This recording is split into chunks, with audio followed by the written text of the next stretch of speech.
Welcome to Spiritual Psychology. My name's Renee LaValle McKenna, and I bring my 30-plus years as a recovering addict and ex-crazy person turned therapist and shamanic healer to bring you snackable teachings on spirituality, psychology, and all things personal growth.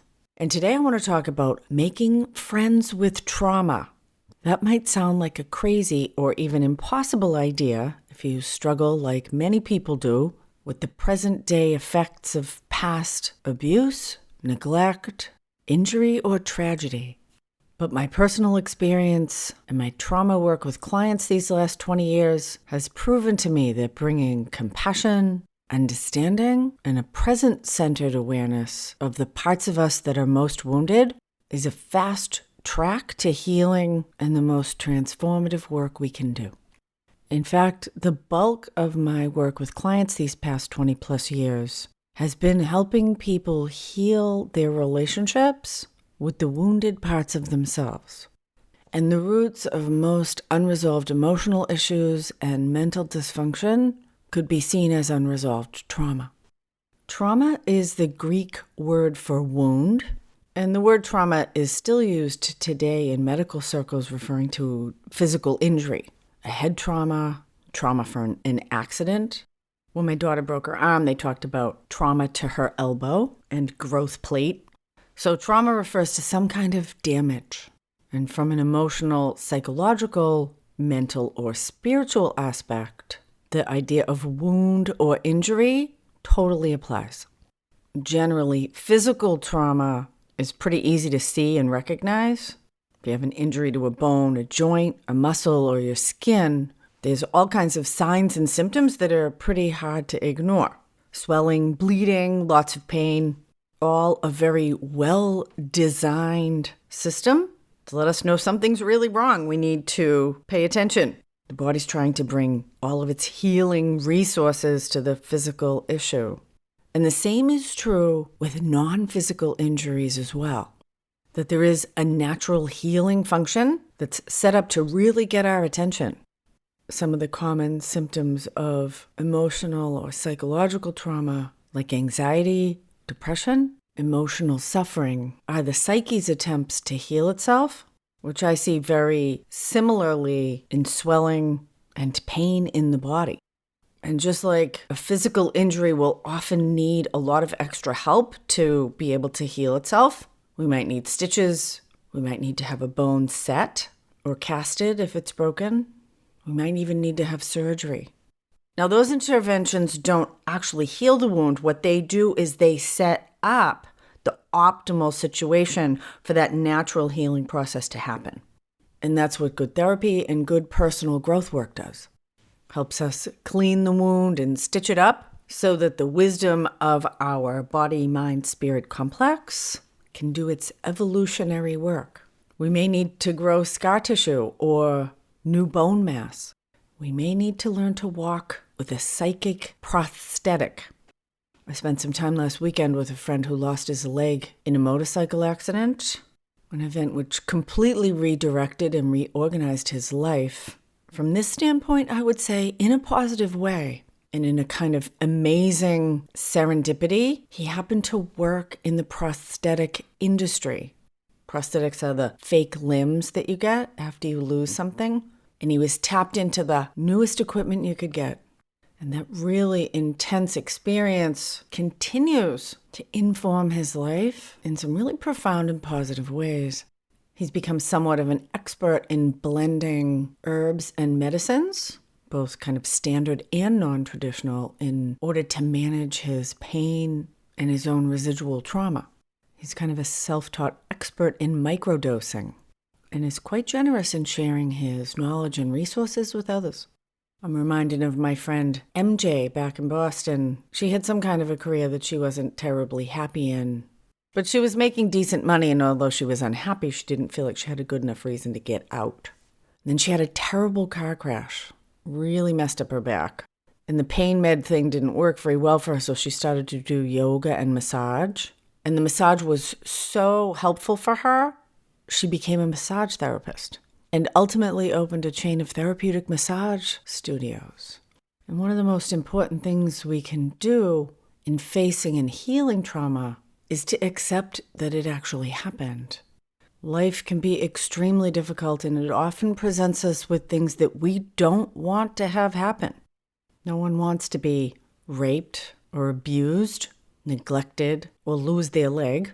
But when we submit ourselves to these experiences, surrender to what has happened, and the process of healing, our unique life experience can be incredibly guiding and informative, even empowering.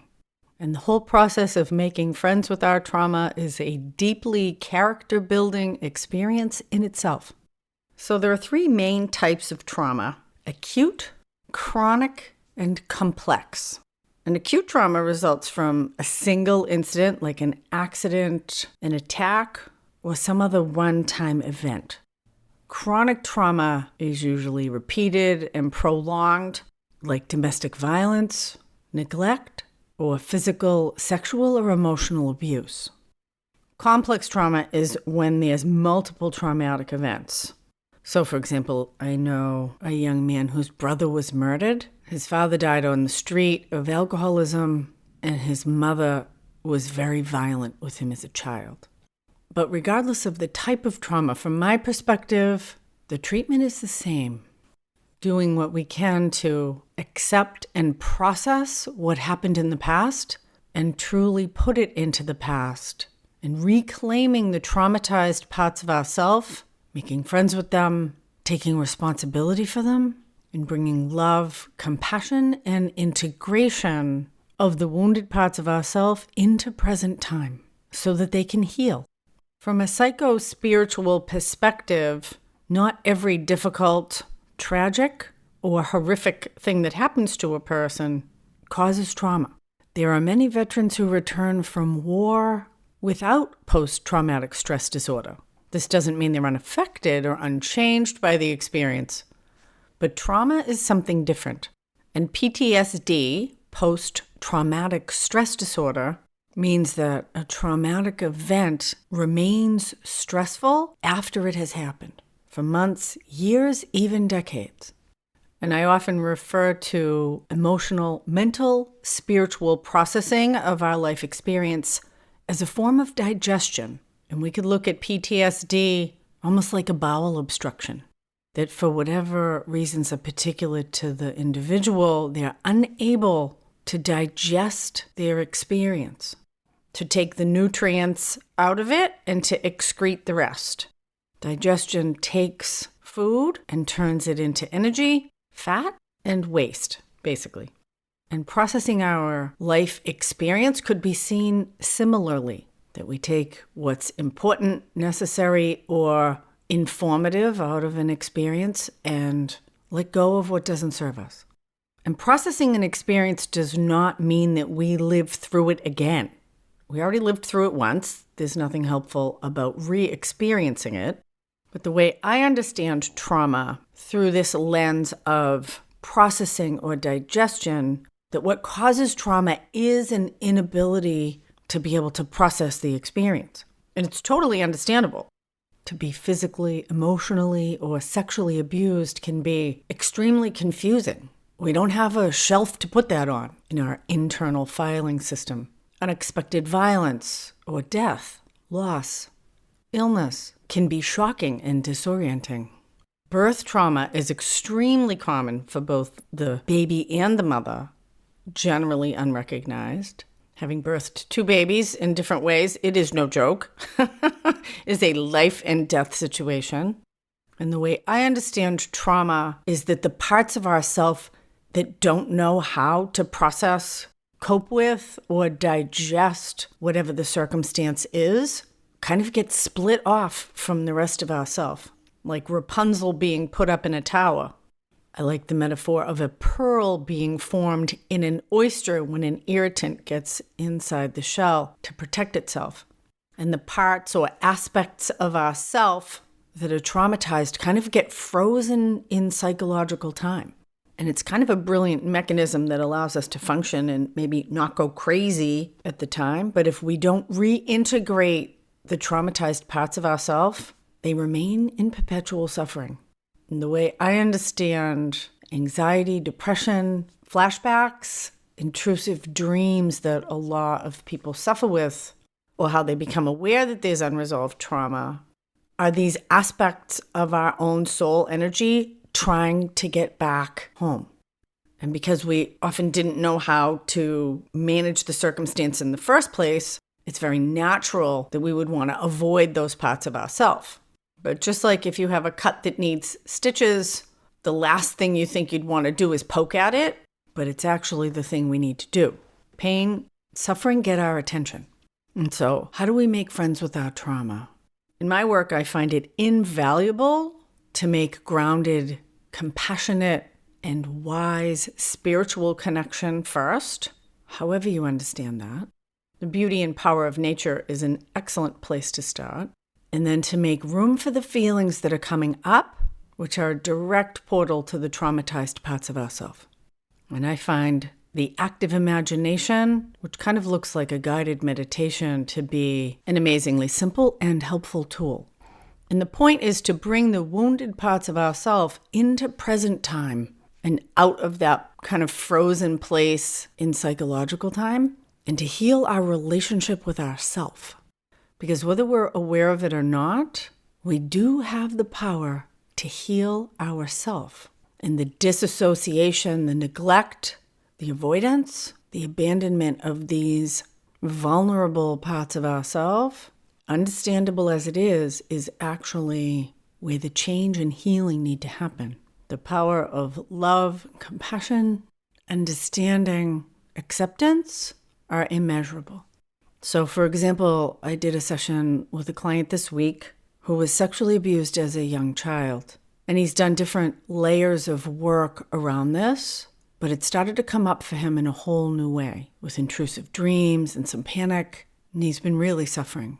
And so I asked him, where does he experience the trauma in his body? And it was in his belly. And we brought some active imagination to the sensations in his belly, and it presented as kind of a bag of mucousy bile. And we moved that energy out of his body, and it personified as kind of this golem-like creature. It was very sad and distressed, only part human. And we asked it some questions. And the most important question was, what do you really need? And it needed love, acceptance, and a sense of wholeness. And my client has an extensive pagan practice, has a lot of guides and teachers. And his guides and teachers poured or beamed this beautiful light of love, acceptance, and wholeness into and onto this creature. And he received and received and received exactly what he most deeply needed. And we stayed with this inner journey, and the creature began to transform. And ultimately it became my client as a 2-year-old child, which was the time that the abuse began. And we brought this child out of this place in historic time and into present time.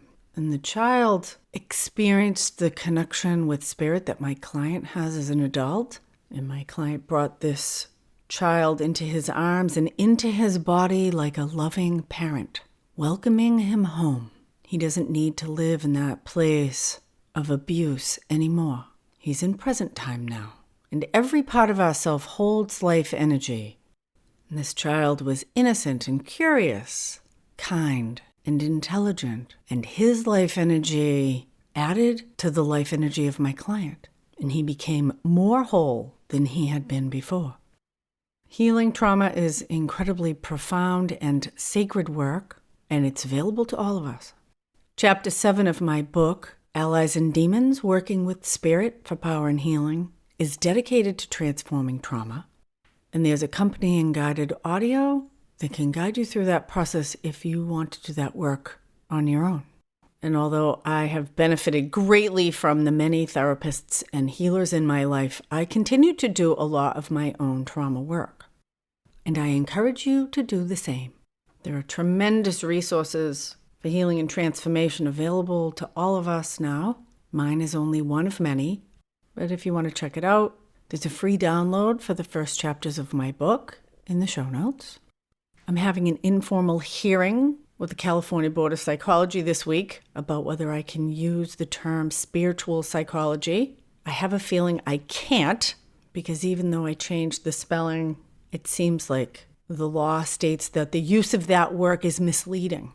I am a therapist and shamanic healer. I do not pretend to be a licensed psychologist, but I don't want to mislead anyone. And there's tons of amazing licensed psychologists out there if that's what people want to pursue. Anyway, the name of the podcast may be changing shortly, but I think the links will remain the same. So I'll keep you posted. There are plans in the work to start a free Facebook group that will include a free weekly spiritual practice. And you can check me out on Instagram at Renee LaValle McKenna. I already took the spiritual psychology off the Instagram. And blessings on your path as you make friends with your own deepest self. Until we meet again, this is Renee LaValle McKenna, wishing you well.